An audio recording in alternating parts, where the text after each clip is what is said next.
नमस्कार, बहुत स्वागत है आप सभी का। आप देख रहे हैं राजपथ और आपके साथ मैं हूं अमृता और मैं हूं आपके साथ सचिन दुबे। राजपथ की शुरुआत करेंगे एक बड़ी खबर के साथ। यूपी पुलिस का बड़ा खुलासा, मानस प्रतियां जलाने पर बड़ा खुलासा हुआ है।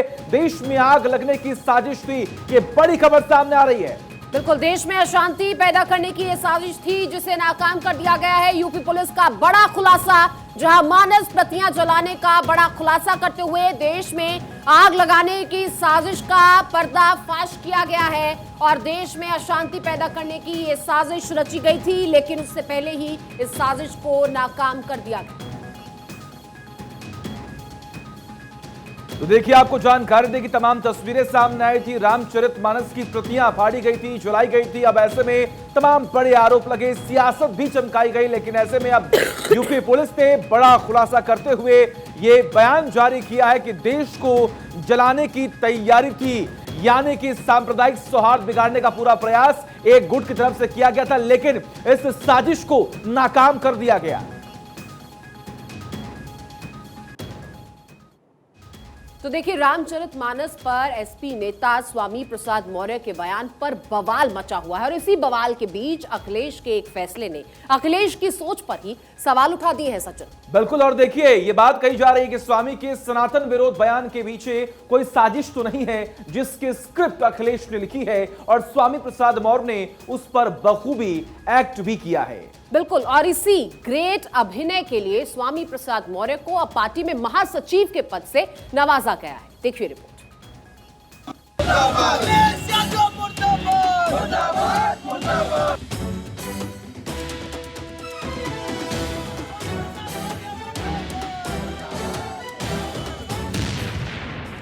जो करेगा सनातन का अपमान, समाजवादी पार्टी में उसे सम्मान।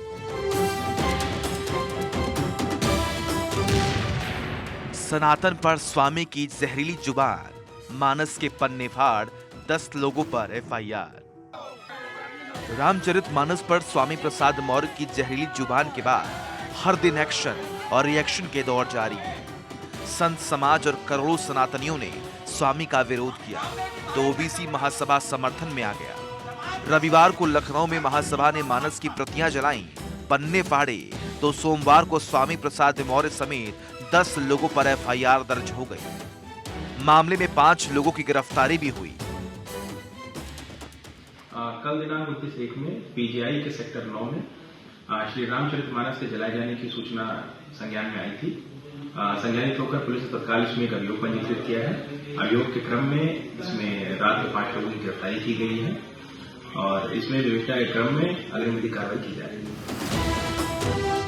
लेकिन इस पूरे मामले पर जब सवाल अखिलेश की चुप्पी पर उठा तो अखिलेश ने भी रामचरितमानस की चौपाई पर सवाल उठा दिए और कह दिया वो सदन में सीएम योगी से इस चौपाई के मायने समझेंगे। मैं आपसे कह रहा हूं, धार्मिक ग्रंथ के खिलाफ कोई नहीं है, ना मैं खिलाफ हूं। भगवान श्री राम के खिलाफ कोई नहीं है, रामचरितमानस के खिलाफ कोई नहीं है। हमसे बोलो रामचरितमानस के खिलाफ नहीं है। मुख्यमंत्री अगर योगी न होते, धार्मिक स्थान से वहां आए होते तो शायद वो सवाल मैं न पूछता उनसे, लेकिन क्योंकि वो योगी भी हैं और धार्मिक स्थान से उठ करके सदन में आए हैं, वो बात मैं आपसे नहीं पूछूंगा। मैं ये कहूंगा कि वो चौपाई एक बार हमें पढ़ के सुना दो। क्या आप पढ़ के सुना सकते हो, मुझे बताओ। और फिर मैं मुख्यमंत्री जी से पूछने जा रहा हूं कि मैं शूद्र हूं कि नहीं हूं। जाहिर है, जब अखिलेश सनातन के अपमानकर्ताओं की हौसला अफजाई इस तरह से करेंगे तो उनका मनोबल बढ़ेगा ही और वो इस पर अफसोस या माफी मांगने के बजाय अपने बयान पर ताल ठोक कर कायम रहेंगे। किसी धर्म ग्रंथ को नहीं जलाया जाता और न जलाया जा रहा है। गाली देने वाले आपत्तिजनक अंश को यदि कोई जलाता है तो धार्मिक पुस्तक नहीं है। कोई एक पेज जला रहा है, कोई उस आपत्तिजनक पृष्ठ को जला रहा है तो धार्मिक ग्रंथ नहीं। और एक चीज, किसने कहा धार्मिक ग्रंथ? लिखने वाले तो नहीं कहा कि धार्मिक ग्रंथ। स्वामी के साथ अखिलेश का खड़ा होना ही करोड़ों हिंदुओं को खटक रहा है, लेकिन अब तो अखिलेश ने स्वामी प्रसाद मौर्य की पदोन्नति भी कर दी। समाजवादी पार्टी के अध्यक्ष अखिलेश यादव ने स्वामी प्रसाद मौर्य को पार्टी का महासचिव बना दिया। मतलब जो करेगा सनातन का अपमान, क्या अखिलेश उन्हें देंगे सम्मान? प्रसाद मौर्य ने यह भी कहा कि हाथी चले बाजार, कुत्ता भूखे हजार, साधु संतों को, ब्राह्मणों को उसने कुत्ता कह दिया। इसके नाते हम अपील करते हैं और उनके ऊपर 21 लाख का इनाम घोषित करते हैं। स्वामी प्रसाद मौर्य का जो भी सर तन से जुदा करेगा उसको राजू दास 21 लाख का इनाम देंगे। इसके साथ साथ सरकार से हम मांग करते हैं कि उत्तर प्रदेश में जिसने रामचरितमानस की प्रति जलाई है उसके खिलाफ सख्त से सख्त कार्रवाई करे, नहीं तो हिंदू जनमानस खुद उन लोग के ऊपर कार्रवाई करेगा। जाहिर है अखिलेश का ये कदम उन करोड़ों सनातन धर्मियों की घाव पर नमक जैसा लगा। साधु संत गुस्से में आ गए। राजनीतिक दलों के साथ साथ साधु संतों ने कुछ ऐसे स्वामी के बयान की निंदा की। महज हिंदू धर्म गुरु ही नहीं स्वामी के बयान से नाराज हैं, बल्कि MY समीकरण के सहारे समाजवादी पार्टी ने सियासत की जमीन तैयार की थी। वहीं मुस्लिम समुदाय भी स्वामी के बयान से नाराज है। बरेलवी मौलाना रिजवी ने यहां तक ये कह दिया कि स्वामी के इस बयान के पीछे अखिलेश का हाथ है। रिजवी ने एक बयान जारी कर कहा, इस तरह की गलत और उल जुलूल बयानों से उत्तर प्रदेश के मुसलमान खुश होंगे तो ये उनकी गलत फहमी है। हम ये समझते हैं कि इस किताब की तौहीन कराने के पीछे अखिलेश यादव का हाथ है, और अगर नहीं है तो खुलकर सामने आए और स्वामी प्रसाद मौर्य से बयान वापस कराएं।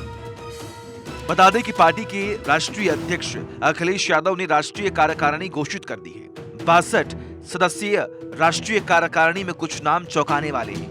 इनमें प्रगतिशील समाजवादी पार्टी के सपा में विलय कराने वाले शिवपाल यादव को भी पार्टी ने 5वें स्थान पर लाकर राष्ट्रीय महासचिव बनाया गया। दूसरी तरफ समाजवादी पार्टी की दूसरी कार्यकारिणी में पार्टी ने जिन 14 राष्ट्रीय महासचिवों का ऐलान किया उसमें एक भी ब्राह्मण या ठाकुर चेहरा नहीं है। पार्टी पिछड़ों, दलितों और मुसलमानों के ही समीकरण पर राजनीति करेगी। पार्टी में मुसलमान और यादवों के अलावा अब ओबीसी का भी बोलबाला होगा। साथ ही यह भी साफ है कि अब समाजवादी पार्टी की राजनीति में ब्राह्मण और ठाकुरों के लिए वह जगह नहीं बची है जो पहले कभी हुआ करती थी। Bureau report, Bharat 24। तो बिहार की सियासत में इन दिनों पल में तोला पल में माशा वाले हालात हैं। कभी बॉल नीतीश के पाले में है तो कभी कुशवाहा के कोर्ट में बॉल आ जाती है। और देखिए, ऐसे में विपक्ष चुटकी ले रहा है और नीतीश की सियासी दुकान के शटर डाउन होने का दावा कर रहा है। बिल्कुल, क्योंकि तेजस्वी तैयार बैठे हैं कुर्सी हथियाने को, बस इंतजार है तो लालू के सिंगापुर से आने को। नीतीश की ऊंची दुकान में फीका पकवान, कुशवाहा ने खींची बगावत की कमान। लालू का रिटर्न, नीतीश का सियासी शटर डाउन। क्या नीतीश का नाम गुम जाएगा? क्या सुशासन की सियासत पर ग्रहण लग जाएगा?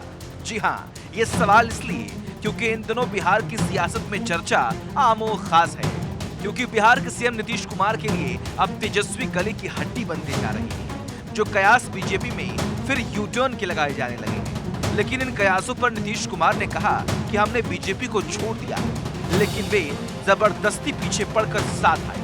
2020 में हम तो मुख्यमंत्री बनना नहीं चाहते थे, लेकिन इन्होंने जो किया सबने देखा।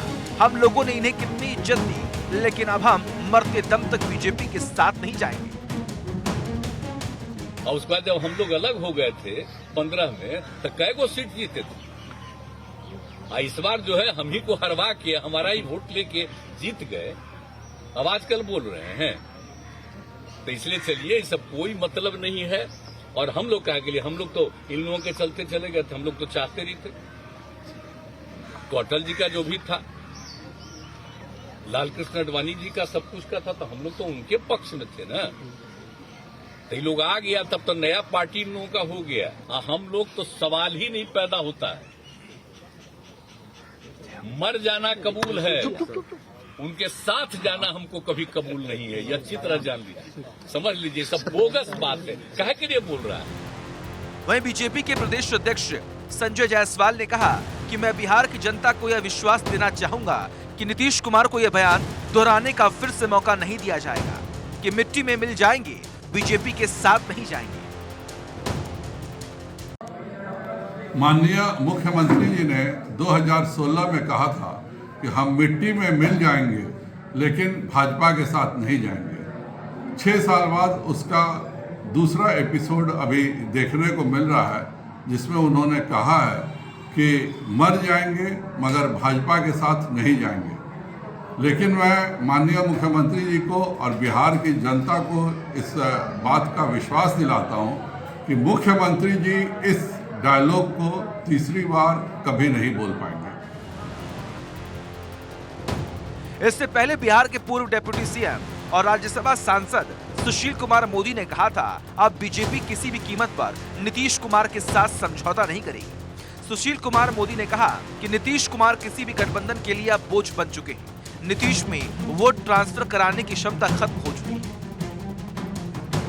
जो जिस दल का एक समय में 110-15 विधायक हुआ करते थे, उस पार्टी के विधायकों की संख्या घटकर 44 पर पहुंच जाए, तो ये क्या दिखलाता है कि नीतीश कुमार की क्षमता खत्म हो गई है। वोट दिलाने की उनकी जो शक्ति थी वो उसमें ह्रास हो गया है। अब वो वोट ट्रांसफर करने की क्षमता नहीं रखते। जब कोई उनको अपने साथ रखना नहीं चाहता है, भाई रखता कौन है? ताकतवर को रखता है। अगर दो दलों में गठबंधन तब होता है जो दोनों ताकतवर होते हैं। लेकिन नीतीश कुमार की वोट दिलाने की क्षमता खत्म हो गई है।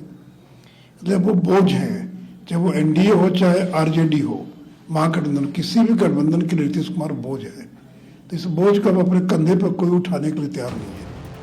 इतना ही नहीं, नीतीश कुमार ने यह भी कहा कि 2020 में अगर पीएम मोदी ने बिहार में प्रचार नहीं किया होता तो जेडीयू 15 सीट नहीं जीत पाती।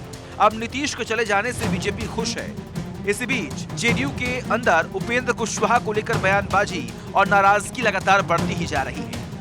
बिहार जेडीयू प्रदेश अध्यक्ष उमेश कुशवाहा ने तो सोमवार को चेतावनी देते हुए कहा कि उपेंद्र कुशवाहा 2 फरवरी को पार्टी की ओर से आयोजित जगदेव प्रसाद जयंती में शामिल हों, और यदि उपेंद्र कुशवाहा अलग आयोजन करना चाहते हैं, जैसा कि उपेंद्र कुशवाहा ने पहले ऐलान किया था, तो पहले जेडीयू से इस्तीफा दें।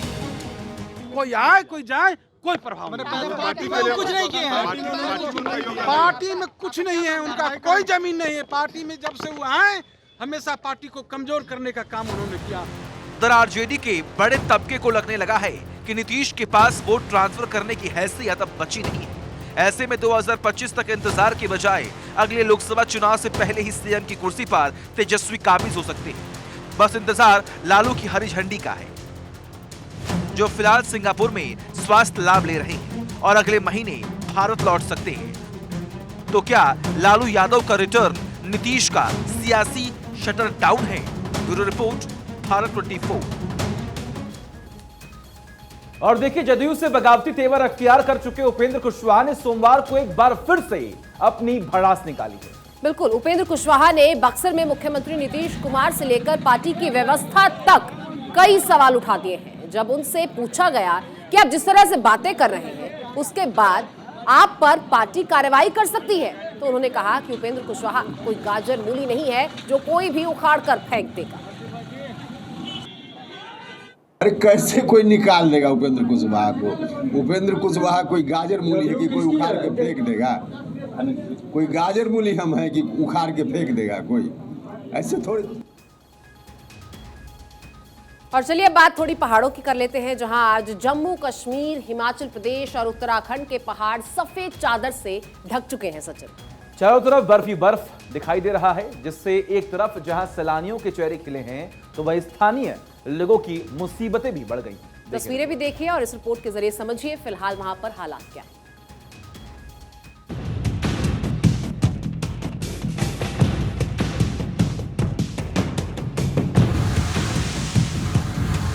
मौसम ने करवट ली तो जन्नत में फिजा में जान आ गई।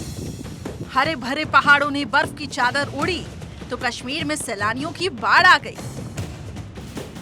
धरती पर बर्फीला अटैक हुआ तो कश्मीर का जर्रा जर्रा स्नो का संसार बन गया।